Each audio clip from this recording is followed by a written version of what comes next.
আলহামদুলিল্লাহ ভালো আছে। কেমন ভালো? ভালো, এখন আল্লাহ যেমনই রাখছে আলহামদুলিল্লাহ ভালো আছি, কিন্তু একটা ভালো মনের মানুষ চাই, তার জন্য প্রতিবেদনে আসছি। খুব কষ্টে আছি, এমনি একটা মানুষের দিক থেকে খুব কষ্টে আছি, যে একটা ভালো মনের মানুষ পাইলে সুখী হইতাম। ওই দিকে কি কারো পছন্দ হয়েছে নাকি? না, ওইদিকে কারোর পছন্দ হয়নি। তাইলে কি খাওয়া দাওয়া করছেন? খাওয়া দাওয়া করছি আলু ভর্তার ভাত আলু আর ভর্তার ভাত। ডাল। আচ্ছা, বাসায় কে কে আছে? বাসায় আছে আমি আছি, আমার ছোট ভাই আর আমার মা। প্রতিবেদনে আসা কেন? প্রতিবেদনে আসা কারণ প্রতিবেদনে আসছি যেন ভালো মনের একটা মানুষ পাই, যে আমার ভাইয়ের দায়িত্ব নেবে। আমার ভাইরে আমার মার মাদ্রাসায় পড়ানোর খুব ইচ্ছা, আমার মায়ের ইনকামে সেটা সম্ভব হচ্ছে না।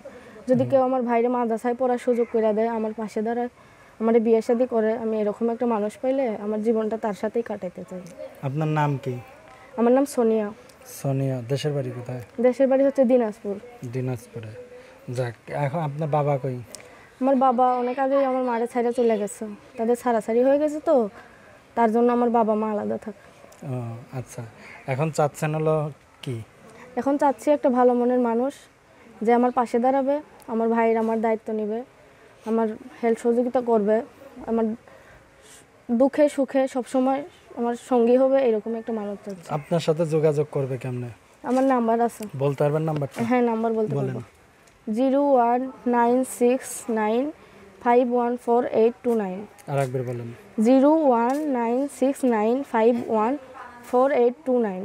দর্শকদের কিছু বলার আছে? দর্শকদের উদ্দেশ্যে বলতে চাই, দয়া করে কেউ খারাপ কথা বলবেন না। প্রতিবেদনে আসছি একটা ভালো মনের মানুষের জন্য, যার পাশে দাঁড়ানোর ইচ্ছা নাই ভাই, দয়া করে কেউ ফোন দিয়ে বিরক্ত করবেন না। আমি আগে একবার প্রতিবেদন করছিলাম, অনেক মানুষ ফোন দেয়, কেউ খারাপ বলে, কেউ ভালো বলে। কেউ পাশে দাঁড়ানোর ইচ্ছা না থাকলে একটা মেয়েরে ফোন দিয়ে কোনো খারাপ কথা বলার অধিকার কারণ নাই। তার জন্য দয়া করে কেউ খারাপ কথা বলবেন না। আমি নামাজ পড়ি, আল্লাহর কাছে রোজা রাখি, কোরআন পড়তে পারি, আমি আল্লাহরে দেখে ভয় পাই। তার জন্য আমি চাই যে আমারও কারোর সাথে খারাপ ব্যবহার করতে না হোক। কেউ আমাকে প্রতিবেদনে খারাপ কথা বলবেন না। কি বলে প্রতিবেদনে? এখন বলে অনেকেই তো অনেক রকম কথা বলে, সেইটা কি আর সবার, এক একজন এক এক রকম কথা বলে, সব কিছু কি আর বলা যায় ক্যামেরার সামনে? একটু বলেন দিয়ে শুনি আমরা। সব তো আর ক্যামেরার সামনে বলা যায় না। সবাই বলে ভাই এরা সিটার বাটপার, টাকা খাওয়ার ধান্দা করে হ্যান তেন অমুক সময় এইসব কথা বলে। হ্যাঁ, সবাই তো আর এক না। সমস্যা এখন প্রতিবেদনে যারা ফোন দেয় তারা তো সবাই ভালো না, তাই না?